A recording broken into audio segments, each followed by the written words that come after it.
2 times richer than Jeff Bezos. What would you do with all that money?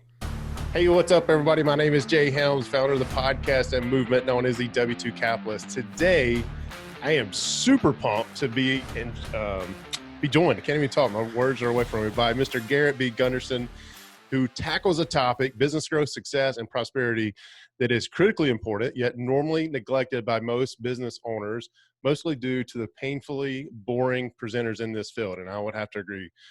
Very highly entertaining guy on YouTube. Highly recommend that you subscribe to his YouTube channel. But as Garrett is the founder of an Inc. 500 firm and author of multiple Wall Street Journal best-selling books and hit the New York Times with Killing Sacred Cows. I gotta slow down. A regular on ABC's Good Money. He has also been interviewed by Neil Cavuto on Fox, was kicked off CNBC, which I want to get to the bottom of that. Yep. He has been featured in over 1,000 radio interviews, been a guest on hundreds of podcasts, and also a paid contributor for Forbes. Spoken at MIT multiple times. If you want to transform your thoughts into profits, keep away more of what you make, keep and grow your money without sacrifice or delay, Garrett is your guy, right? So Garrett, thank you for joining us here, man. So, I like how that's my short bio. It's still kind of long. I must think a lot of myself, dude. I don't know. Well, I got to read, I was like, I bet he didn't write this. Like I was thinking, like I have this box up here to the side of me. And my wife gave it to me. It says, "Who is Garrett Gunderson?" I was thinking this is the way to do a bio. So I'm going to just pull a card out of here. Just one card. And like what does it say? And it's just, that's the whole bio. Just one card. One card? For my wife, who spends the most time with me. And, they were all pretty nice things, but they're not what's usually included in a bio. It's really the more personal stuff. More personal stuff about the husband you are, the father you are, that sort of thing, right? Yeah, leave some of that stuff. Just like the bio, leave out the bad stuff. Leave some of that out and just say the good things. But yeah. So tell me about getting kicked off of CNBC. So it was a while back, but they brought me on as, like they said, one of their financial advisor network people or something like that, correspondents, I don't know, but this was 2008, and they go, "Hey, what would you tell people that want to invest in the stock market?" I go, "Don't." And they're like, "What?" And I said, "Yeah, it's a terrible time, and I think we should question this altogether and our methodology behind it." So I just started explaining that, and I guess all I could see was the camera. I was just in a studio. But one of my buddies that used to work on Wall Street way back in the day calls me. He's like, "Dude, I was just watching you at the gym in New Jersey." And he goes, "The guy's eyes got so big when he said don't." And so they just cut to a commercial break, cut me off, and I never heard from them again, for the producer or anyone. I felt like they just cut early, and they're like, "Yeah, we don't like, the advertisers aren't liking what I'm saying." Mm-hmm. Yeah, you were speaking from the heart. You weren't being one of their drones, right? I'm not really good at, I don't have a filter, man. I don't have it'll just stay there. And like, you're gonna say this, or else you don't get another thought. So I'm like, all right, I'm gonna say it. Yeah, and I have compressed my filter for about 20 years, being in the W2 world, and talking about our wives. Our wives know us best. And my wife made a comment last night, says, "Yeah, the filter's not really on these days, is it?" And I was like, "Nope, it's not." So that's I think of mine as like a committee that's like up there and they're just drunk and passed out. So like they're just done. They're like I may only be 42, but I put in 100 years of work for them, so they're retired. They're like, "We can't do this any longer. Too much effort." They're exhausted. Yeah. So I was introduced to you through one of my mastermind members. I run a weekly mastermind, and I got to talking about what I label as a BHAG. I don't remember where I got the term from, but it's big, hairy, audacious goal, right? And it was it's to build 300 years of generational wealth for my family. And one of the mastermind members said, "Hey, well, if you read the book by Garrett Gunderson, what would the Rockefellers do?" Which I know you've had to change the name of the title. Now people can find it at billionairesmethod.com. But incredible book. It's really what wanted, this was probably, you have a really efficient team there at Wealth Factory, by the way. started looking at your stuff. I was like, okay, this guy's for real. Other than the haircut, the hairstyle, you and I are very similar, right? I mean, you've got I've got a you've got man a bun mane, you got a today. man bun right there, which I've been known to make That's just comments called for. I got going late today, so I didn't have time to blow dry the hair. You know? Well, this is me. This is about as long as my hair's been for a decade or so. But no, you know, you've got a couple of kids. I've got a couple of kids. Listeners usually have a couple of kids. And we're trying to figure out this. How do we build wealth like the Rockefellers do, using the what used to be the title of your book, right? So, you know, the book just pushed home me that there are tactics that I don't know about, and that I've got to start diving into. So, at some point in time, we're going to talk about those today. But let's talk about the book first, right? Why the title change to The Billionaire's Method? What's funny is when I was writing the book at first, there was no title, right? And then I was talking to the person I was originally writing the book with, Mike, and I like, people always joke that I look like Jesus when my hair's down. So like, you do have that look. Yeah, so I was like, what would Jesus do? And I was like, well, what would the Rockefellers do, when I was thinking about the money thing? And so that really changed the direction of the book, because I'd done a little bit of research on the Vanderbilts versus the Rockefellers. And so I was like, well, let's look at the distinctions, and let's, you know, so that took a lot longer to write the book because of the title. And then we got a letter from the Rockefeller attorneys, and they basically said, hey, look, we don't have any issue with the book as far as the content in it. That's fine. But we have a financial firm using the Rockefeller name, and we're now kind of like, you know, showing up when people are researching on Google and on the you know, with SEO. So they just asked if we would be willing to change the title of the book. You know, they were polite about it overall, but I also knew that if we didn't, we were probably going to lose. And I don't really want to infringe upon intellectual property or anything like that. And, you know, Vern Harnish wrote a book called The Rockefeller Habits, which probably was a little bit of the inspiration and the What Would Jesus Do kind of combined. And I was like, that's cool, because, you know, there's a lot of billionaire families that use so much the same methodology that was really the Rockefeller method. And the Rockefellers were really the ones that created the family office, which the title of family office means they had enough wealth that they had their own financial team just for their family, right? Their own financial office just for the Rockefeller family. And look, if people aren't worth $300 million, then they're pretty much not going to have a financial team that works exclusively for them. And so there's a way to take some of the main concepts of what they're using to pass on wealth, which they've done for 6 generations strong now, that could really apply to anyone. And it's not that we could do it exactly like they did it. One of the strategies I talk about in the book is insurance, life insurance in particular. And they could do things like private placement, where they just design their own policy, but you got to have a minimum of $1 million usually to get into private placement. Or they could do premium finance, where a bank would finance the cash value for them. They actually would treat it almost like a house, where they would mortgage the policies. You can finance an insurance policy? Yeah, I have one that way. I have a one premium finance deal. So, because I'm just doing to the banks what they've been doing to me for years, which is, you know, I want to earn more interest than they charge me. And that's how they get into business. They say, hey, cool, we'll give you 1%. Oh, by the way, we'll lend it to you at 4%, which is a pretty massive markup. So yeah, I just started, you know, really going down that route of, okay, how do you create legacy? Because the Vanderbilts had more money than the U.S. Treasury, yet decimated it. And what components were missing that the Rockefellers integrated? And I didn't leave it at that. There's things that I watched a video with my kids just 2 months ago, which was David Rockefeller talking about, like, you know, hey, growing up, I didn't know how wealthy we were, but the kids at school told me, because I wasn't just handed, you know, anything just because I was a Rockefeller, but I did have opportunity. And he goes, and we had these retreats twice a year where we talked about what was going on within the family and the finances and what we were going to do. And they had these certain components, which I definitely highlight in the book. But you know, I call that like the family retreat structure. But I also feel like I'm actually tomorrow and the next day from the time we're recording this, running a family constitution event where people actually distill their values and their philosophies and their lessons, and they write it in their own common language as a preamble to their trust. So it becomes a dynamic way to capture like who you are for generations to come. So it's not just writings from attorney, right, which is legalese. It's like your own writing. So the book starts to capture some of those things, and we quickly changed the title overall to not mess with them. But one of the people at the Rockefeller family office actually became a client of ours, and I was able Yeah. to interview her. And like we're pretty, there's nothing that they're rebuttaling in the book. It's just like, Yeah. okay, just more the name. Yeah. Yeah.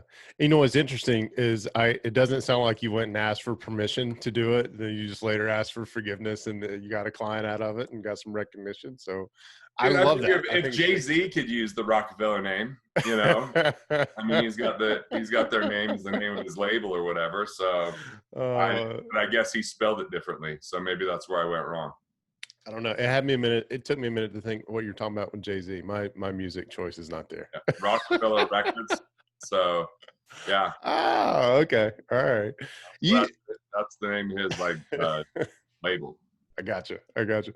You make a comment, on a lot of your YouTube videos. Apparently, I've clicked on something, and it might be because I'm subscribed to your channel. I see a lot of your ads, and it's about the only ad that I'm going to watch all the way through if I haven't seen it yet, or just because of a reminder. Because there's a couple of key points you put in there. In this present day and time, Bezos is, the height of the mecca of where we want to be as far as net worth. But your statement is that John D. Rockefeller was nearly two times richer than Bezos, which is hard to imagine. It's hard to imagine what Bezos has now versus where he was 20 years ago flipping burgers. But, it's how does one gather Bezos wealth or even Rockefeller wealth? Where do you start? So look, let's break it down to three components. There's making money, Yep. which is a huge component that people are neglecting. And then there's keeping the money you make, which there's been plenty of news about Bezos not having to pay much in tax. Right. And then there's making money with your money. And where a lot of people go wrong is they try to make money with their money before they've made enough money, before they've built a business, because here's how the Rockefellers got extraordinarily wealthy was they made petroleum affordable for everybody. They basically, so there's this thing I call the impact equation, which the impact equation is simple. It's either we reach more people or we more deeply impact the people that we reach. And whether it's Jeff Bezos or whether it's the Rockefellers, they reached more people. They said, how do we, look, when Bezos started out, he's like, okay, 3% of people have a high-speed internet. We're going to sell them books. And we're just going to focus on people with high-speed internet. So he got rich in a niche, right? And then he expanded out. Some people prematurely diversify and they take money before they've really created a powerful cash flow. And then they put it into something else. And then all of a sudden they have multiple distractions instead of multiple sources of income. And these guys just absolutely found a way to reach a large number of people. And so I feel like the best investment is you invest in yourself and in your skill sets and in the things that move the needle, and then into a business that allows you to expand your means, allows you to grow your wealth. And then as you grow that, you find ways to save on tax, save on interest, save on insurance costs that doesn't reduce your transfer risk, or save on non-performing investment fees, so that you end up with a lot more push. And there's a whole chapter in the Rockefeller, in the Billionaires Method book. There you go. Where I show like just what saving tax does to wealth, or just what saving on how you structure things. So it's not just about what you earn, it's what you keep. But I really feel like, the big question is, what are the major problems out there in the world, and how do you become a major part of solving them is how you get extraordinarily wealthy. Yep. And it's not trading time for money. It's not a pension. It's not, a lot of what people used to think, which was go to school, get good grades, stand in line, color within the lines, blood, sweat, and tears. And then one day your pension takes care of you. My uncle just died, and he actually amassed a decent net worth overall by just having the same job for 46 years and putting money into his retirement plan. But he's the exception to the rule, not the rule. Yeah. The rule is you want to have substantial wealth, you've got to create substantial value, and you got to figure out how to reach people. Even like Henry Ford, dude, that dude wasn't the first guy that invented the car. There were tons of car companies. Yeah. He's the first guy that made it affordable to the common person. And because he made it affordable to the common person, he owned the market at that time. Yeah. Wow.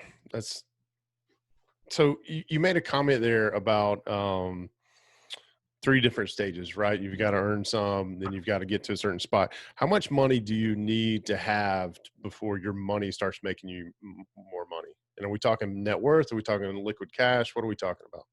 I'm not too worried about net worth, honestly. What I'm more worried about is economic independence, which is having enough recurring revenue that comes from assets or entrepreneurial based income to cover your basic expenses. Because once you've covered your basic expenses, you choose to work, you're not forced to work. That's right. And what happens is every dollar you actively earn can go buy more assets and accelerate your cash flow. Where most people are trying to take 10% of their income and try to invest in the market and hope to get 10%, but it usually fails them.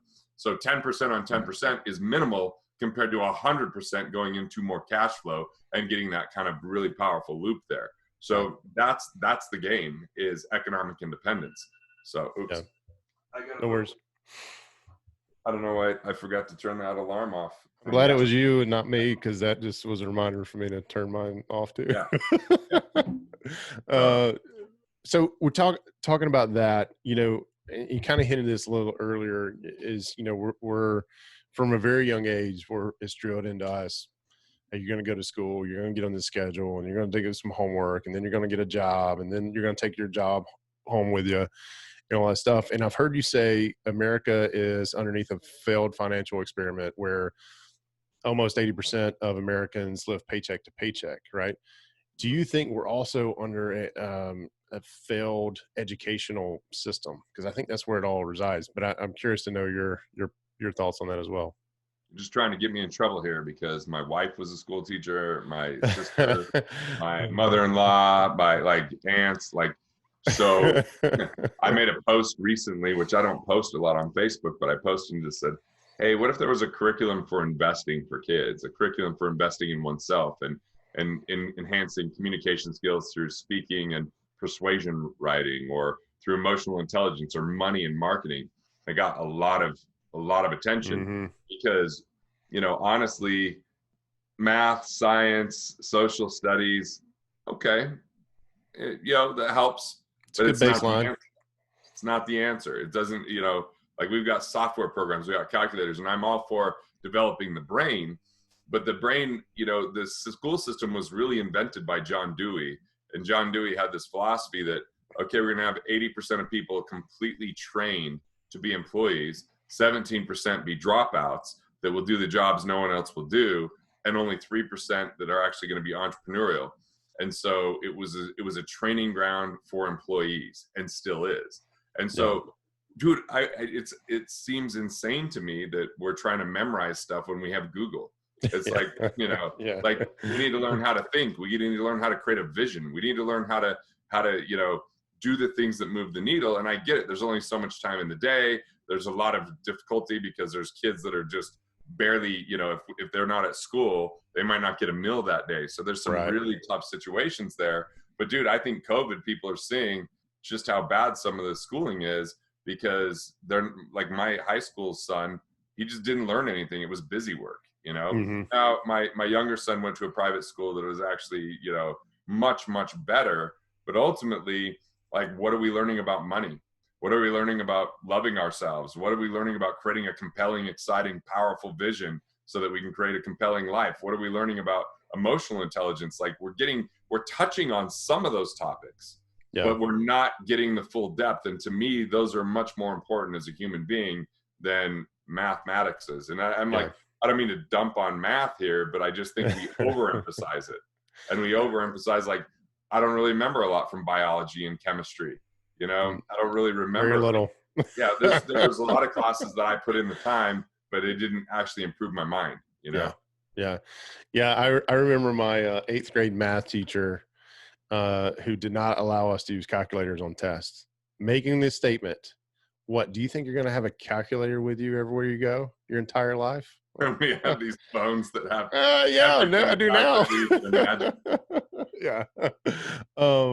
So one of the things I want to touch on is your upbringing, very blue collar, right? That, we didn't really touch on the whole story about your grandfather coming to the US. We talked a little bit before I hit record, and for anybody listening or watching, highly recommend you go look up Garrett on YouTube and hear that story, because it's just, talk about a guy with, we actually talk about cojones, right? Picking up everything you have and moving to a country where you don't even speak the language. But you come from a coal mining background, very blue collar, And then you decided at some point in time, hey, I'm not going to do this. I'm going to go out and figure out this financial piece, right? Mhm. And I think in the book you were talking about how at first your family, some members of your family were like, this guy, no, don't do that. Can you talk about that and how you went through? Because let me back up here. One of the things that I had trouble with, and I still have trouble with, right? I mean, I'm a layoff of COVID-19. My wife and I said, okay, this is our shot to do real estate investing full time and really take off with the W-2 capitalist. And every time I talk to my parents, they're like, hey, found a job yet? Hey, found a job. I mean, they keep asking me, have I found a job yet? And I'm not going back, right? I've got that taste of Right. freedom. I don't want to go back. So can you remember back then when you first started looking into this and kind of running into roadblocks that were discouraging for you and how you overcame those? Right. Well, look, my parents were adamant that I don't go in a coal mine. Okay. So they were really like, we'll support you to do anything, but no coal mining. We'll help you with college or whatever. They were really, but at the same time, I wanted to be an entrepreneur. That was kind of scary because, my mom's grandfather basically tried to do that and had to leave his family for 7 years to come to the United States. So there's a lot of scars from that type of a thing. And so as much as they wanted me to do what I want to do, they wanted me to have security and safety, and they wanted to, and they, so all they knew is what they knew, but it was really hard to make that decision because I didn't want to let them down. They had invested a lot in me, from time, attention, money, you name it, like extraordinarily supportive parents. So they're just scared, Yeah. but they went with it, and supported it. And it was tough for me to make the decision. But once I did, my grandfather was especially proud because he saw, what I was up to. And it wasn't about like how much money I made or how many accolades or success. It was more like the fact that I was willing to buck the trend, just like his dad did. I think his dad had it a lot harder than me, separated from his family for 7 years, coming across the ocean on a boat, not speaking the language, living in a tent forever. Like I've had it pretty cush compared to that, but it still is a perceived level of risk, for me Sure. that probably like it was tough because I went and taught English in Korea, which you probably saw in that video. And the 3 months I was over there, I just missed my family. And then it was shortly after that I get this internship when I come home in the financial world, and I decide that's going to be my career, and I'm not going to go work for a firm, which I did while I was in college. And it's like, okay, are they going to be okay with this? Because I don't want to be lonely or ousted from my tribe and this, Right. these important people in my life. But at the same time, I don't want to do something I don't love. I don't want to do, one thing was going to be to potentially move to Milwaukee and work for the #2 investment company in the world at the time, which ended up not making it. They're not around anymore. So from, second rated to nothing, or, it would have been more miserable taking that route. And I think this is what happens to a lot of people. Censorship is when we expect people to do what we want instead of who they are or what they really want. And so unintentionally, people that love us censor us because they're trying to protect us, but sometimes protecting us prevents us from being expressed or choosing the path that's right for us. And it may seem risky to them because we all, I have different abilities than they do, even though I came from them. And so they see it as risky. I see it as naturally part of an extension of who I am. And so that's part of this whole dilemma. But I think that the world kind of celebrates those that embrace courage and do something their own way, and figure it out. It doesn't mean that it goes smoothly all the time or that it's perfectly easy, but I just think it's really worth it. Yeah. So speaking of, there's my reminder for something. Sorry. I don't know what that is. I'll have to look at it later. You said you've got two kids, right? How do you instill in them what you've discovered and make sure that they plow their own path, regardless of whatever it is, right? I mean, obviously, I mean, you want them. I mean, my dad is a retired fireman for the longest time. Even now, he's trying to recruit me to come live back in that city, that they still live in. And I mean, I'm nowhere near in shape, nor probably would they take me over a 20-year-old. But if he had it his way, I would have followed in his footsteps. Number one, I'm not man enough to do that. I just, not me. But how do you make sure your kids have the courage to take on that new stuff, right? And kind of I told my kids this. I'm like, while you're under my roof, it's like I'm taking you to the amusement park. Some of the rides might seem scary or boring, or you don't want to do them, or you do want to do them. All I'm going to do is make you ride each ride once, and then you get to choose from there. Right? Like after that, you go, this is the ride that I want to be on. So, like right now, we're going. We hired this guy, Marcus. He's a comedian that I opened for, and he's working with my youngest. My youngest is going to do his first comedic set tomorrow at 12. Nice. And the jokes are pretty good. I'm pretty impressed, so I'm excited to hear it and get him out there on stage. And so, I just like my wife's always like, hey, I don't know what you're going to do as far as clubs in school, but you're going to figure something out. And if you don't, we'll pick for you, but we prefer that you find your own path. And so that's part of what we do with them. But I mean, this is early in the game, 12 and 15. It's still yet to be determined. I had this plan right before COVID where I had booked a full month with my oldest son. We were going to go to South Korea where I taught English, and we go to Cambodia and Vietnam. We're going to do some service projects. We're going to see different parts of the world. We're going to meet different cultures. Because when I went and taught English in Korea, candidly, it was the first time I realized like people are people. I grew up in Utah, and you just didn't, I didn't really have any Asian friends, in the small rural town. I was like, these are some of the most peaceful, beautiful people. And I love my time there. And it really helped me to understand this world to be less scary and to be more connected.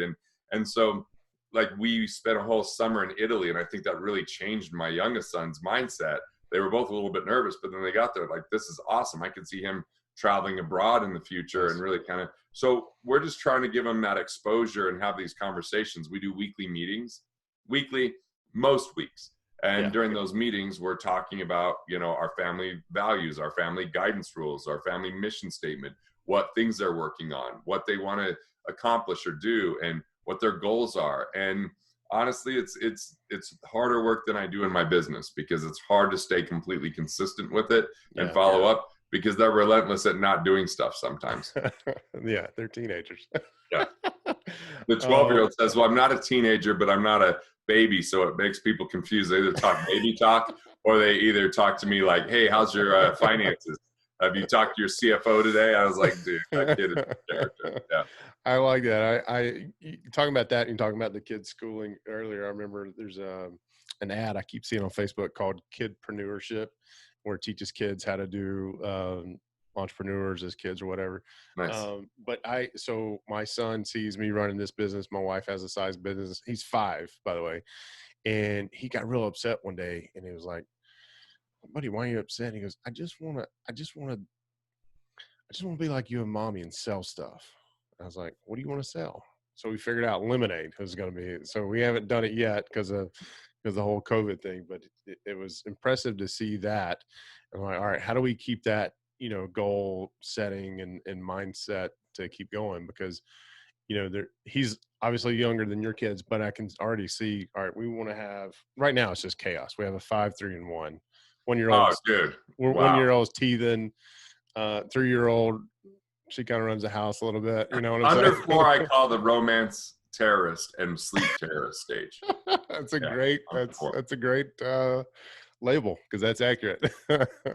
But yeah, it's we've got to tap into what you just talked about, those weekly or bi-weekly meetings, because he set up a goal, or I set up a goal this year for him to learn how to swim. Right.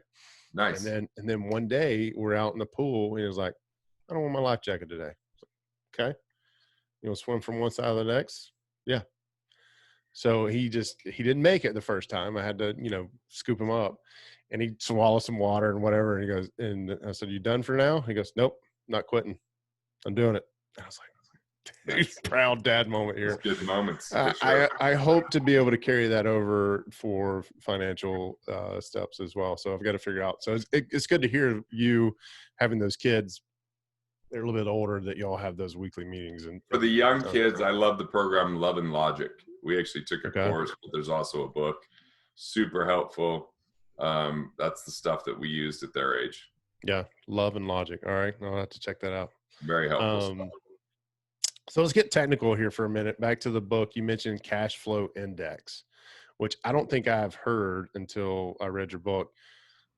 Briefly describe what that is. Help me understand that a little bit further. So one of the guys that was a client of mine, then started working for our firm, developed it. And it's all you do is you take the loan balance of any loan that you have and divide it by the minimum required monthly payment. It spits out a number. If that number is less than 50, you have a very inefficient loan. If that number is greater than 100, you have a very efficient loan, meaning a pretty good amount of money that you borrowed with a relatively low payment in relationship to that. Where when you have a low cash flow index, you don't have that much money that you borrowed in relationship to the payment. So it actually is a cash flow killer. Between 50 and 100 is kind of the zone where we like people to look at restructuring, renegotiating, or reallocating, where you might have funds that are underperforming that could pay off this higher interest rate, loan. Okay. So cash flow index, the goal is pay the minimum to any loan, but the one loan with the lowest cash flow index is the only one you pay extra to, and it's going to create an effect to improve your cash flow. Gotcha. Quickest. Yeah. Beautiful. That's freaking awesome. And it's tools like that you and your staff can help. I mean, you guys help. Let me ask you this question, because I've talked to a couple of members on your staff already. Always impressed when I talk to them. And I don't remember his name, which is horrible for me to say that. I even meant to look it up before we got on this call so I could just reference him, but it slipped my mind. I got caught up on YouTube. I got caught up watching your YouTube videos. Nice. But we're just sitting here chatting just about different stuff and kind of where I'm at and kind of different programs that y'all offer and stuff. And he goes, well, I'm looking at your YouTube channel right now. And he said, I see your kids are up there. And he goes, are you paying them any money? Are you writing this off? He goes, because there's a standard $2,500 modeling fee per person or per kid that you can write off. I was like, why isn't my CPA telling me this? I was like, what is up with that? So anyway, I've got to have a conversation with him. Nice. Soon. So stuff like that, I'm like, that's brilliant. And then we got to talking about estate planning and different stuff, different things you'll have. But you guys help business owners and entrepreneurs enhance their financial tools. Can you give us some examples of some of those that you and your team do on a weekly or monthly basis? So because the Rockefellers built the family office, we decided to build a more accessible virtual version of that so that we could have a comprehensive, coordinated, cohesive financial team for people. So we've got a lot of accountants. We've got law firms. We've got investment advisors, cash flow specialists, risk management people, and then we have one-on-one coaches that help navigate that process. Get the financial people to give you a second opinion to make sure what you're doing is either done right, or what you do to improve it, or if it's missing, actually implement it. So we're a tuition-based, backed by results and guarantees. So someone writes us a check to hire us. We're not a commission-based firm, or we're not trying to manage their assets, because I think robots are doing a better and better job with that. So people can just save money on it. So we help people kind of organize get their financial house in order, then work towards economic independence. And then if they have a business, use that extra cash flow that we help them with to grow that business. Very cool. And earlier we were talking about net worth and kind of how much money you have to decide or start with this whole life insurance. But what does your ideal customer look like from income standpoint or net worth? I know you said you don't really look at net worth, and which I love. I've never heard anybody say that before. Net worth isn't part of our considerations. It's not even on our at all. We have a program for business owners that are doing at least $100,000 in net income. And it doesn't matter whether they're married or not, or how long they've been in business. That one is kind of our bigger program as far as the number of people we reach, because it's a hybrid of some individual with some group support. But if people do our other program called the Fast Track, it's for people doing between 1 and 10 million in revenue. So a little bit higher standard there, typically looking for people who are married, still have kids at home, feel like they're paying too much in tax between ages 35 and 60. Have a loan. That's our Freedom Fast Track program. And then we actually just not that long ago, maybe a year and a half ago, we created a program for people that haven't started their first business, or their income hasn't hit that level we just talked about, where it's mostly done through group work with a concierge, and I'm even involved in it to really help people boost that up. So we got 3 different programs. Our main 2 programs are really built primarily for the entrepreneur, and the other programs really for anyone. And then for the really highly wealthy and affluent people, we refer those out just because we don't have the capacity and the time, because we're here to liberate 1 million entrepreneurs. We're not here to work with people who already have a really good access to a team and people are fighting over doing business with them because they could manage their, tens of millions of dollars and all that. We've done a little bit of that in the past, and it just consumed way too much of our time, and it didn't move the needle for me because I felt like most of them had access to pretty good advice, and most entrepreneurs don't. I love that. I think that says a lot about you and the laser focus of your company and what you feel like is your mission, right? Because you can get, and I'm coming from a completely different world, but when I was a principal at an IT company, we did networking and whatnot, and my boss / owner was always looking for these huge deals that would take us weeks to implement, or it felt like weeks. It was really just 100-hour week. And the thing is, it was great on the monthly, right? But when they left, and they did quite frequently because we couldn't support them, it was a huge, huge hit. So I love that exactly your focus, right? Who were helping and who were not, Yeah. How did you come up with the elaborate 1 million elaborate? Liberate 1 million entrepreneurs. Yeah. What? Well, I just knew that I needed to have a vision I didn't know how to accomplish, because if I did that, it would have give me this access to collaborate at a new level and to innovate and to never retire from something, because there was always still work to be done.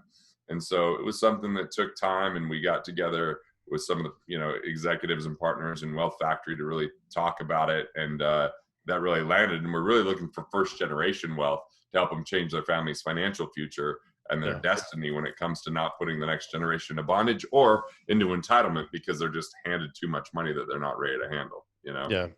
I think there's something. We're going to wrap up because I said 30 minutes and we're way over that. So, because I just enjoyed the conversation, just saw the clock. But I think there is something for what's happening today with COVID, and maybe it's because who I'm putting myself around. Like, I'm consuming all of your stuff, and there's probably another 99 folks out there that I'm consuming constantly, really getting away from corporate America. But I think corporate America is really in trouble with, you've got millennials who are not saying, hey, I'm not working for those coins that you're trying to give me.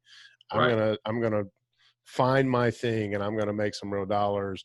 And then, there's just no loyalty. And enjoy life along the way. Yeah. And there's no loyalty in corporate America anymore. I mean, it's just, it hasn't been for a long time. And there's just a lot. I mean, how many companies in the Fortune 500 do you love?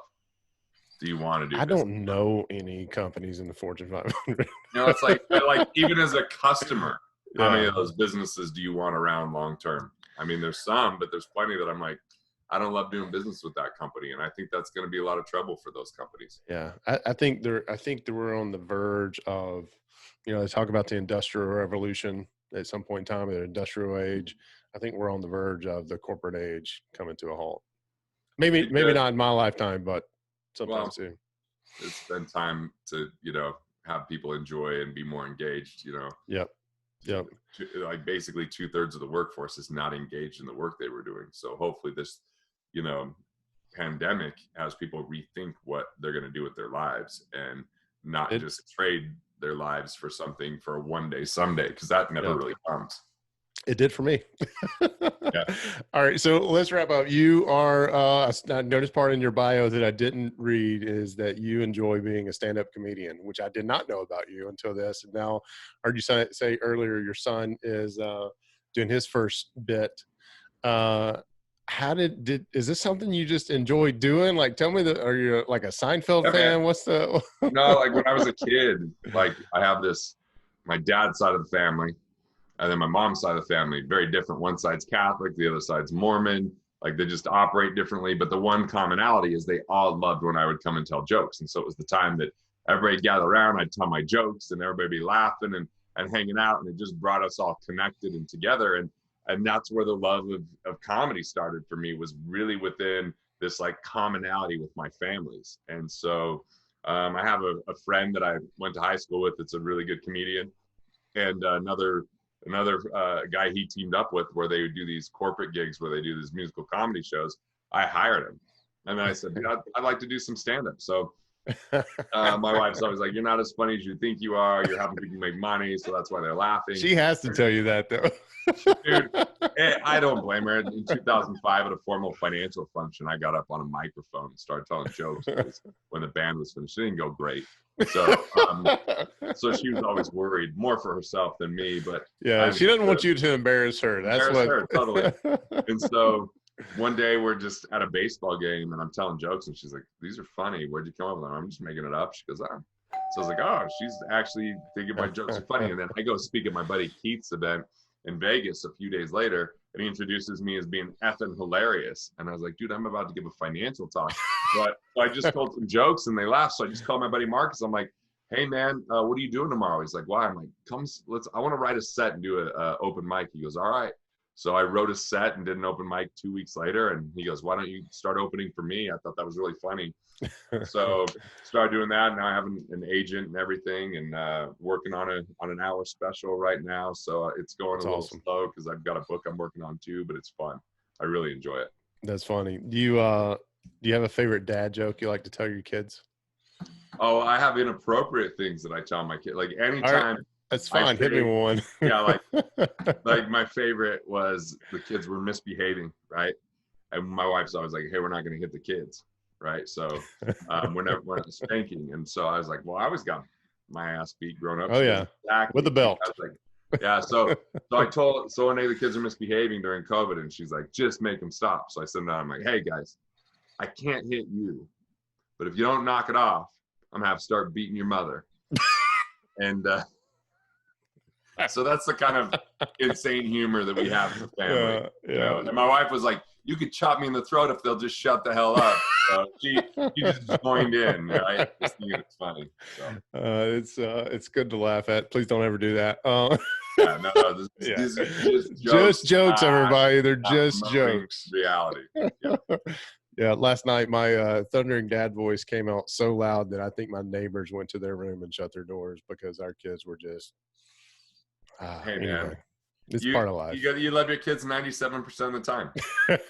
I love them all the time. I don't mean I don't get that. I don't. Yeah, but 3% of of the time you forget about it because you're just like why? Like, when they're older, you can love them 100% of the time. But if you're not insane, a few percentage points, that you might be onto something there. Yeah, it's you might be onto something. Well, Garrett, thank you, sir. Thank you for going over, and thanks, really man. appreciate the conversation. Enjoyed the book. I'm going to call it "What Would the Rockefellers Do?" I know you can't. But people can find it at billionairesmethod.com. There's S on the end of billionaires, right? Yep. So enjoyed it, man. Really do appreciate it. Is there any other things you want to reference? People, the best way to contact you, or is it just to go to Billionaires? I love you said YouTube, Garrett Gunderson TV, youtube.com/Garrett Gunderson TV, or in an internet browser, Garrett.live. Like 5 videos a week, man. Putting a lot of great stuff out there, and you get to see the beautiful hair that comes down. It's not normally in a man bun like it is today. So, yeah. All right, man. Hey, thanks so Garrett. much. Appreciate it. All right, can't get out of here today without mentioning Deal Check, right? I actually had a guy in my mastermind talk about this today in our mastermind call. He was like, "Jay, you weren't kidding. This software is so freaking easy to do, and the way that it helps you organize things." And he went into some bunch of features that I haven't even mentioned. So by the end of his little dictation there of the product, I had to look to the rest of the mastermind members on Zoom and say, "Yeah, I didn't pay him to say that. He's actually using it." So go check it out. Burrs, flips, wholesales, multifamily. I use it's one of my calculators that I use for multifamilies. Try to get that out of there. But when you use the affiliate link below, also make sure you use the promo code W2CAP before you check out. It's going to give you an extra 25% off. And the good thing is you can sign up for free. You can use parts and pieces of the software until you get used to it. And then when you start needing certain areas unlocked, that's when you start paying for it. For what I use it, it's like $5 a month. Really inexpensive. So the other thing is, I know we just got through talking to Garrett, talking about building generational wealth for our families and how to do that, and just kind of really getting into the other stuff. This next video I want to point you to right here is with Holly Morphew, where she did a presentation at the W2 Cap Summit a long time ago, or in April of 2020. But before then, I had her on to talk about this.